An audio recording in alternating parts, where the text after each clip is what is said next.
Michael Gove has come to the defense of Boris Johnson after it was alleged government whips had threatened to withdraw investment from the constituencies of Conservative rebels and release negative news stories against them.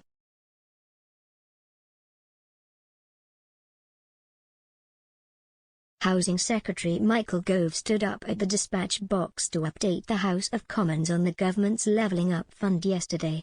During his update to MPs, the Brexit-backing cabinet minister also responded to the SNP's communities spokesperson about allegations of blackmail, which have been levied against Boris Johnson and his whips.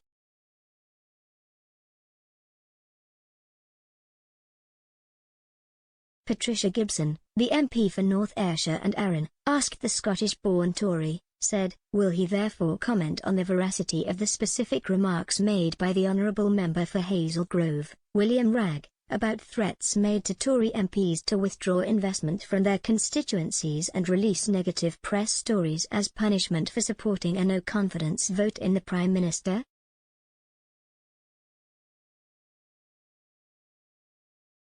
Will he outline what investigations he intends to undertake to look into the abuse, or possible abuse, of levelling up funds?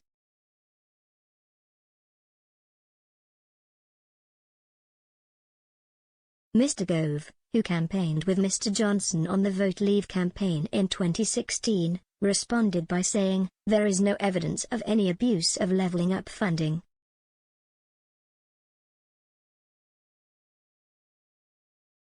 If anyone has it, I hope that they will bring it to the House's attention.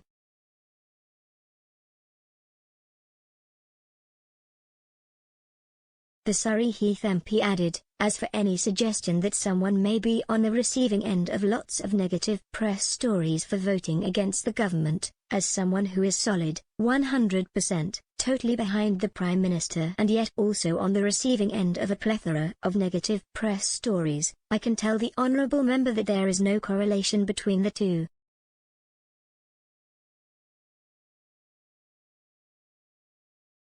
The comments come after Mr. Ragg, who has called on Mr. Johnson to resign as Conservative leader, claimed Tory rebels had faced pressures and intimidation from the government.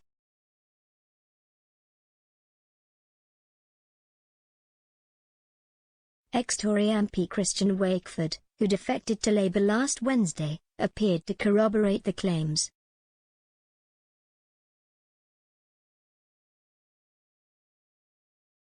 The Bury South MP even alleged he was told he would put at risk the creation of a school in an area of his constituency if he rebelled on a previous bill.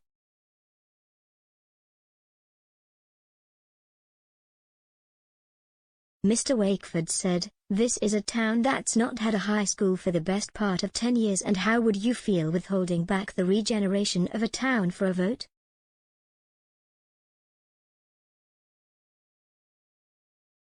Downing Street rejected the claims and said, "We are not aware of any evidence to support what are clearly serious allegations."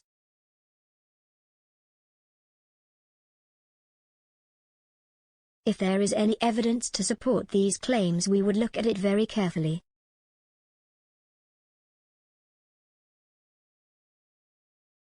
Mr. Johnson added, "I see no evidence, heard no evidence to support any of those allegations."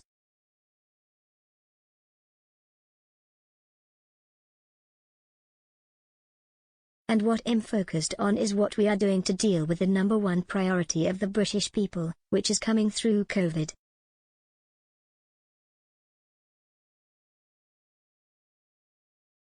The Prime Minister then championed the UK's vaccine programme and pointed out how Britain was now the most open economy and society in Europe.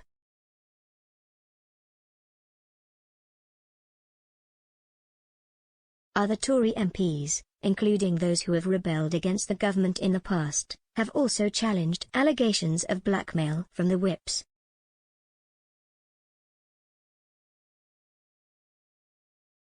Thanet South MP Craig McKinley posted on social media to confirm his £19.8 million levelling up fund bid came in despite the ex-UKIP treasurer being particularly rebellious over the past year.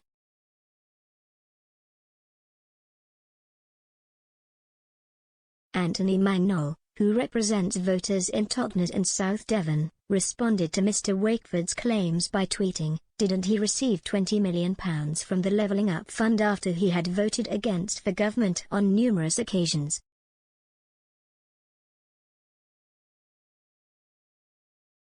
The Bury South MP welcomed the investment back in October when he said on social media, £20 million secured for Radcliffe Town Centre regeneration, delivering a new library, swimming pool, leisure facilities, community areas, space for start-up business to grow.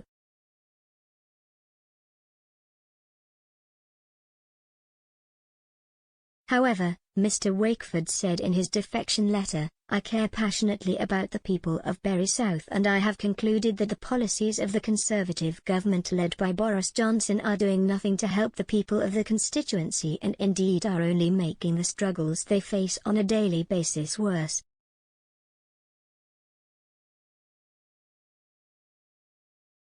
Workington MP Mark Jenkinson also posted on social media to set out his thoughts on the allegations made against the whips.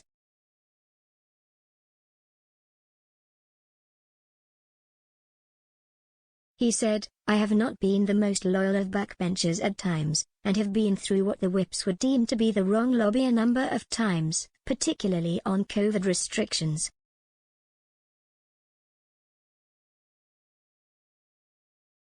I have never hidden my intentions to do so from the whips, and so have had many conversations, often fraught, sometimes impolite, on my part.